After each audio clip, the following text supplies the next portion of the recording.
Hello everyone, welcome to Brain Shocks. मेरा नाम रजत है और इस वीडियो सीरीज में हम कर रहे हैं गेट एप्टीट्यूड के previous year questions all branches. और इस वीडियो में हम क्वेश्चंस करने वाले हैं गेट 2024 के सिविल इंजीनियरिंग सेशन 2 के क्वेश्चंस। ठीक है, तो फर्स्ट क्वेश्चन है, if arrow denote the increasing order of intensity then meaning of words drizzle, rain, downpour is analogous to dash, quarrel, feud. Which one of the given option is appropriate to fill in the blanks? ठीक है, arrow मतलब intensity बढ़ रही है। अगर आपने last video देखी होगी तो आपको आइडिया होगा।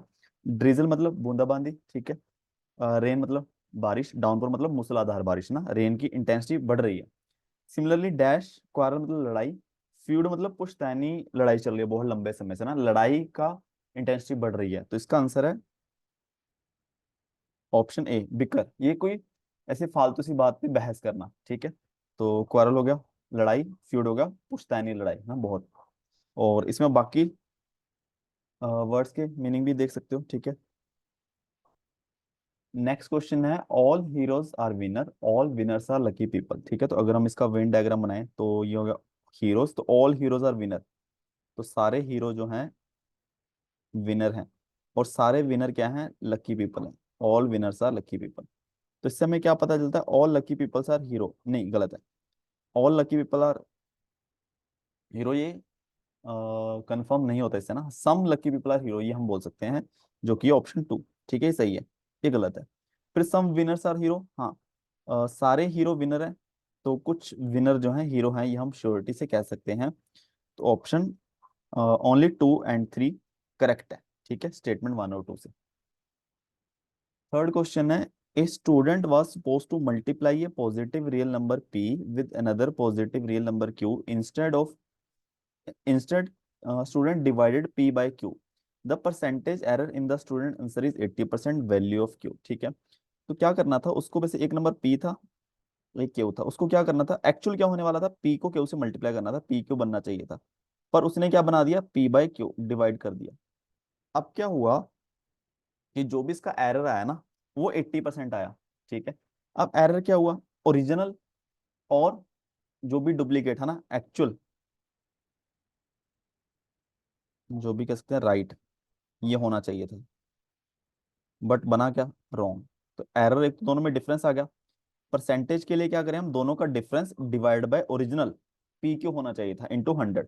तो basically P Q minus P by Q divide by P Q into 100 is equal to error कितना? 80%, यानी कि 80। ठीक है, और तो इससे क्या आ जाएगा? पी क्यू, ये 1 माइनस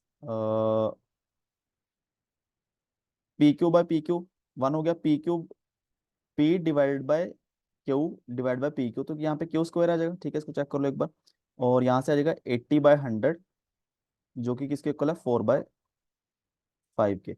तो 1 - 4/5 इज इक्वल टू 1/क्यू स्क्वायर। ठीक है, तो 1 - 4/5 1/5 आ गया, और 1/क्यू स्क्वायर है, तो क्यू स्क्वायर किसके इक्वल आ गया? 5 के। क्यू इक्वल टू आएगा plus minus √5, but positive number है तो √5, ऑप्शन डी। ठीक है, नेक्स्ट क्वेश्चन है, if sum of first 20 consecutive positive odd numbers is divided by 20 square, the result is. तो सबसे पहले पहले 20 कॉन्जिक्यूटिव ऑड पॉजिटिव नंबर, यानी कि 1, 3, 5 अप टू सो ऑन। ठीक है, ये हमें चाहिए सम। तो ये किसके इक्वल है? एपी बन रही है जिसमें ए की वैल्यू कितनी है? 1, डिफरेंस कितना है? 2, एन है 20। ठीक है, तो सम जो आता है n/2, 2a + n - 1d। ठीक है, तो n की वैल्यू है 20, 20/2, 2a मतलब 2 × 1 2, प्लस n - 1 20 - 1 19, d कितना है? 2। फिर आएगा 10, ब्रैकेट में 2 + 19 × 2 38, तो आएगा 10 × 40 400।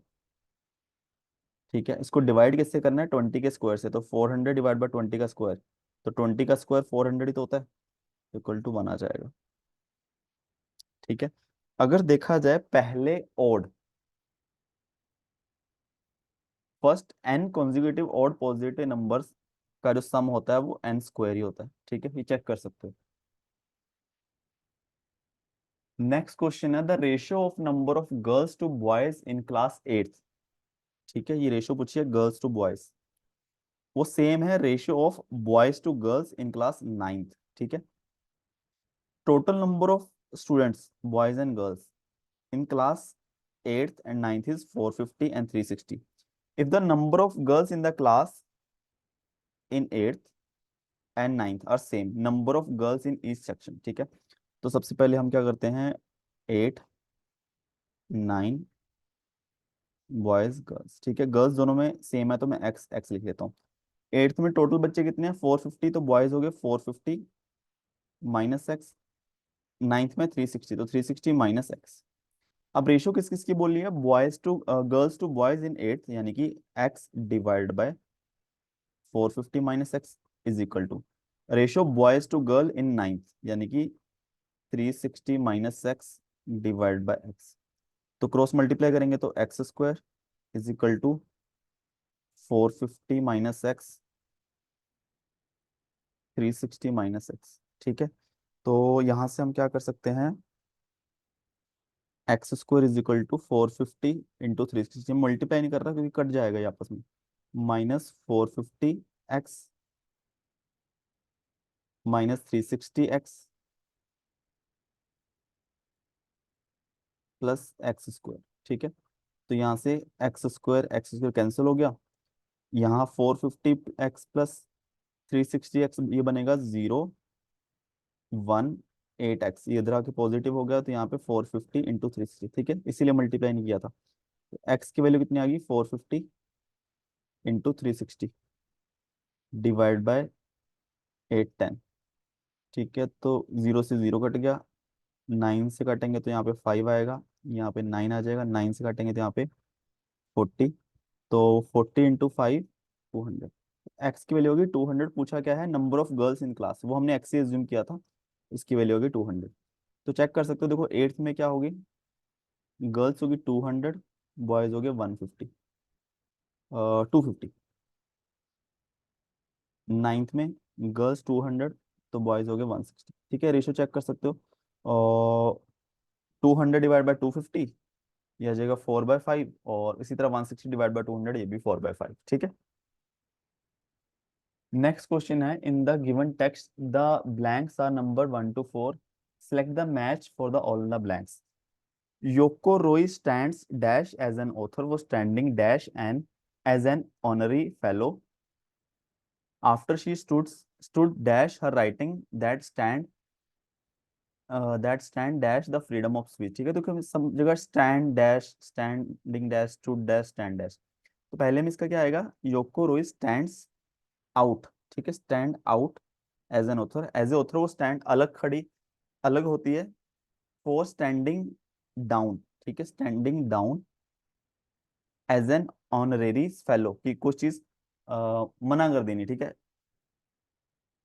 कि अस्वीकार कर देना। ठीक है, standing down as honorary fellow after she stood by कि जो उसकी राइटिंग है उसके साथ खड़ी है वो, ठीक है, स्टूड बाय कि उस पे कायम है, that stand for freedom of speech. ठीक है, तो इसका आंसर है डी है। तो इसमें आप पढ़ सकते हो कि स्टैंड के साथ आउट कब आता है, डाउन कब आएगा, बाय कब आएगा, फोर कब आएगा। ठीक है, तो ये अच्छे से पढ़ लेना।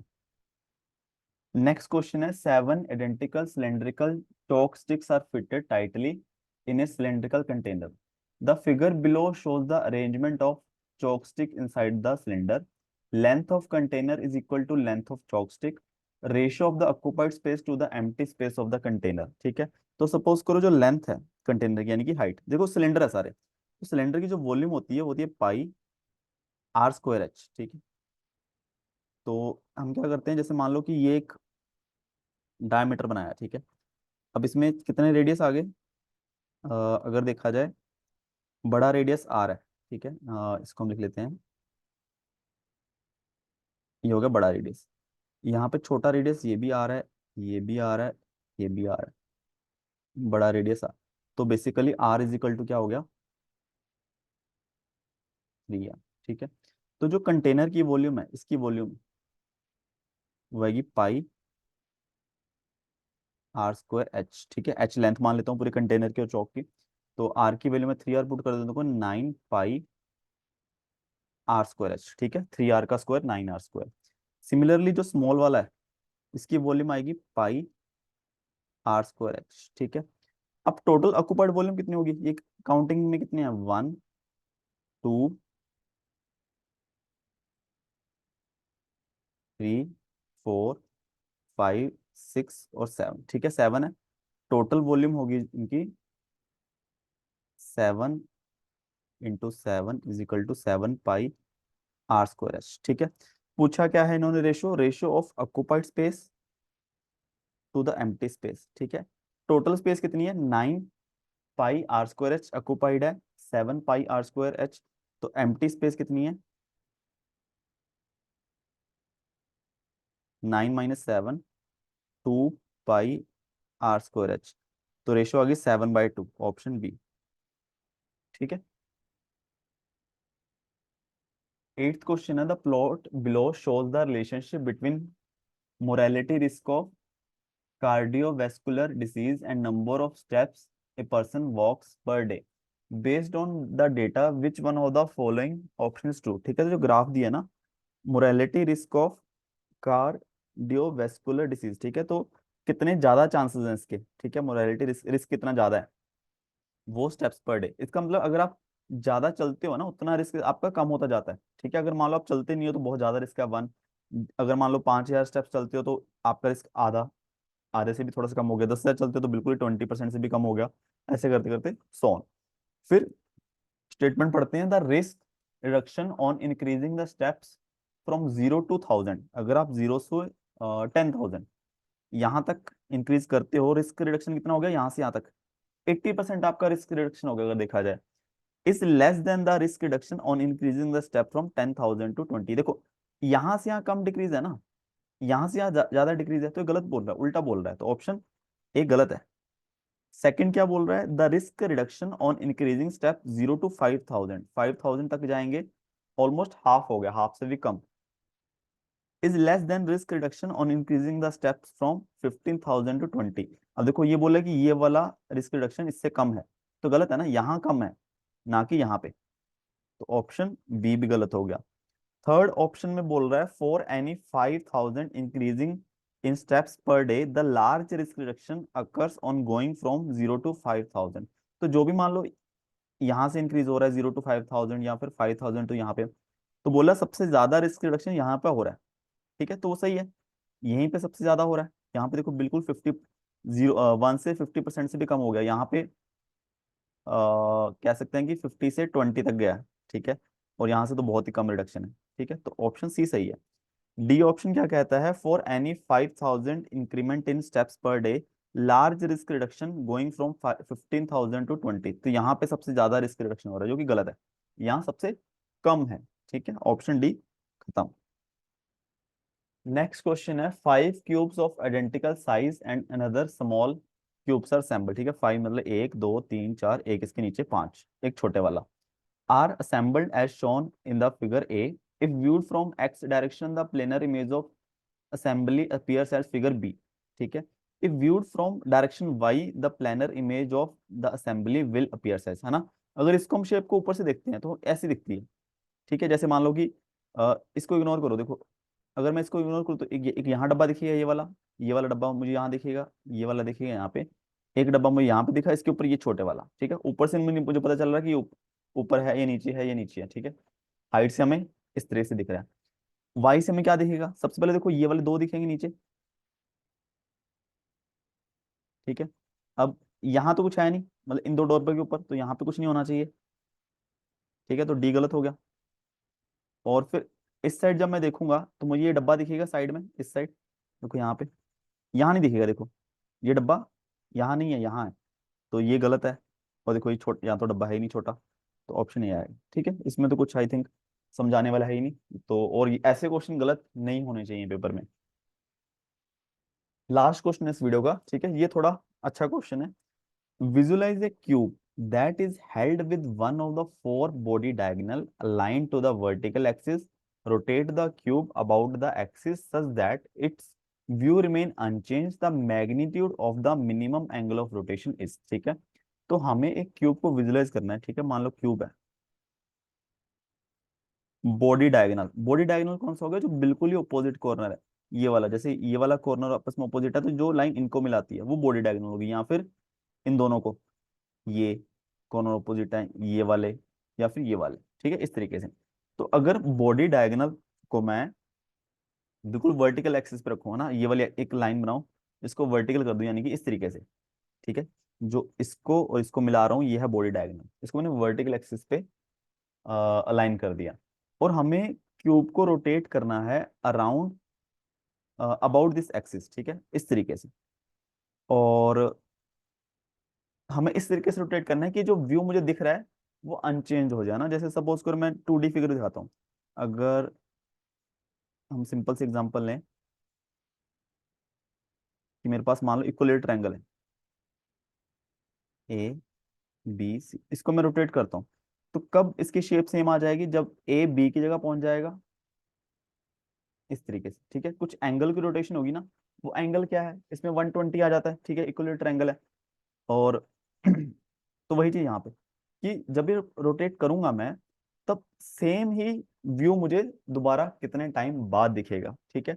तो इसको हम कैसे समझ सकते हैं, देखो, सबसे पहले देखो, एक कॉर्नर तो बिल्कुल ऊपर आएगा, एक कॉर्नर नीचे आएगा, ठीक है। अगर हम क्यूब में देखें ढंग से, तो एक कॉर्नर के साथ तीन कॉर्नर जुड़े होते हैं, एक ये वाला, एक ये वाला, जो जस्ट बिल्कुल सेम डिस्टेंस पे होते हैं, ठीक है।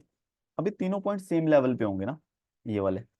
उसी तरीके से एक पॉइंट बिल्कुल नीचे हो गया, ये तीन पॉइंट से जुड़ा हुआ है बिल्कुल पास में, जो सेम डिस्टेंस पे है, तो ये भी सेम लेवल पे होंगे, ठीक है। तो बेसिकली इस तरीके से बनेगा। अगर मैं इसको 1 लिखता हूँ ताकि इससे कंपैरिजन करें, इसको मैं 8 लिखता हूँ, यहाँ पे ये वाले पॉइंट को मैं 2 लिख लेता हूँ, इसको मैं 4 लिख लिया, इसको मैं 6 लिख लेता हूँ। 2 और 4 के बीच में क्या है, 3, और यहाँ पे 4 और 6 के बीच में है 7, ये वाला हो गया 5, ठीक है। अगर देखा जाए 1 एक लेवल पे, 2 4 6 सेम लेवल पे होंगे, ठीक है। जब आप कोई भी क्यूब हो आपके पास, तो कोशिश करना है इसको विजुलाइज करने की, और 3 5 7 सेम लेवल पे होंगे, ठीक है। अगर मैं ऊपर के व्यू से देखूँ, मुझे इस तरीके से देखने को मिलेगा, ठीक है, कि जैसे ऊपर से मैंने देखा 1, तो 2 4 6, ठीक है, 1 से सेम डिस्टेंस पे है, ये मतलब सेकंड लेवल पे हो गए। फिर 3 5 7, ये वाले 3 पॉइंट दिखेंगे, ठीक है। और फिर नीचे 8, ठीक है। अब देखो रोटेट जब करेंगे, जब रोटेट करूंगा तो मुझे व्यू सेम नहीं दिखे मिले, व्यू थोड़ा चेंज होगा। व्यू सेम कब आएगा, जब मेरा 2 4 की जगह पहुंच जाएगा, 4 6 की जगह पहुंच जाएगा, 6 मेरा वापस 2 के पास आ जाएगा, सेम टाइम पे 3 7 के पास पहुंचा होगा, 5 7 के पास, और सॉरी 7 5 के पास, 5 3 के पास, है ना बेसिकली। यहाँ पे 2 यहाँ पहुंच गया, 4 6 के पास पहुंच गया, 6 2 के पास पहुंच गया ना। जैसे मान लो 2 यहाँ पे आ गया, 4 यहाँ पे आ गया, 6 यहाँ पे आ गया, सिमिलरली 3 यहाँ पे पहुंच गया, 5 के पास 7 पहुंच गया, 3 के पास 5, ठीक है। तो यहाँ पे अगर देखें कितना एंगल आया होगा, 120, ठीक है, 120 प्लस 120 प्लस 120, तभी 360 बनेगा ना, टोटल 360 एक पूरा राउंड, ठीक है। तो ऑप्शन आ जाएगा ए, तो इसको हम देखेंगे भी।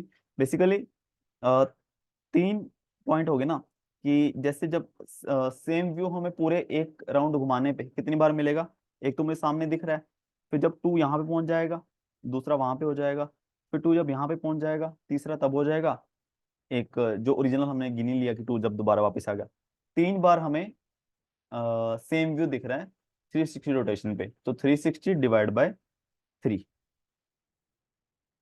ठीक है, 120, इस तरीके से, ठीक है। तो इसको मैं थोड़ा एक वेबसाइट पे दिखा भी देता हूँ कैसे आएगा,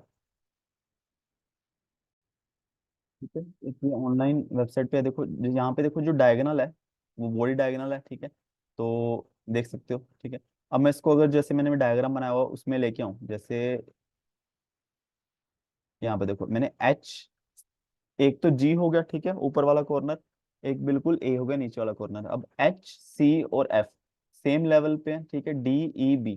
तो जब इसको रोटेट करेंगे हम, ठीक है, यहाँ पे मैं रोटेट कर रहा हूँ देखो, तो जब एच एफ की जगह पहुंच जाएगा, और देखते हैं किस तरीके से रोटेट हो रहा है। एच, सी और एफ आपस में एक दूसरे की जगह पहुंचेंगे। सिमिलरली डी, ई और बी एक दूसरे की जगह पहुंचेंगे, ठीक है। देखो यहाँ पे देखो, एफ पहुंचा है एच के पास, ठीक है। तो यहाँ एंगल कितना आया, 120, एक्चुअली थोड़ा सा 120, ठीक है। और फिर दोबारा एफ कहाँ पहुंचेगा, जहाँ पे ओरिजिनल सी था, ये 240 हो जाएगा, ठीक है, 240 के आसपास, मतलब एग्जैक्ट 240, ये मैं देखूंगा। फिर दोबारा जब पूरा 360 आएगा तो एफ पहुंच गया अपनी जगह पे, ठीक है। तो बेसिकली मुझे फिगर 3 बार सेम फिगर मिल गई जब मैंने 360 डिग्री घुमाया, तो एंगल ऑफ रोटेशन हो गया 120, ठीक है। ठीक है, तो सीधा 10 क्वेश्चन हमारे कंप्लीट हो चुके हैं। और अगर देखा जाए इसमें, ये क्वेश्चन मुझे थोड़ा सा लगा कि चैलेंजिंग है, ये बहुत आसान था, ये भी करने लायक था क्वेश्चन, ये भी बहुत ही सिंपल वॉल्यूम का क्वेश्चन था, ठीक है। ये इंग्लिश का था, ठीक है, ये तो जिसकी ठीक ठाक होगी उसने कर लिया होगा, ठीक है। और ये काफ़ी आसान क्वेश्चन था, ये भी काफ़ी इजी था, ये भी इजी था, ये भी इजी था। और ये फिर ऑब्वियसली ये जिसको काफ़ी अच्छे से वर्ड्स आते हैं, देखो ड्रिजल रेन वाले ये वर्ड तो मुझे लगता है काफ़ी ठीक ठाक सिंपल थे। क्वारल हम सबने सुना होता है, बट जो ऑप्शनल वाले वर्ड हैं वो थोड़े अलग थे, ठीक है। जैसे डी डोज, मैंने सिर्फ डोज सुना हुआ है। डोज मतलब जैसे किसी से बच जाना ना, कि कोई जैसे मतलब कि गोली आई, आप इधर हो गए डोज कर गए, ठीक है। तो का वो मतलब हो गया। बाकी आपको वर्ड एक बार देख लेना। तो अगर देखा जाए, 2-3 क्वेश्चन को छोड़ के बाकी क्वेश्चन ठीक थे, ठीक है। बट किसी भी क्वेश्चन में डाउट हो तो नीचे कमेंट कर सकते हो, और वीडियो को सीखा हो तो प्लीज वीडियो को लाइक करना और चैनल को सब्सक्राइब कर देना। Thank you so much.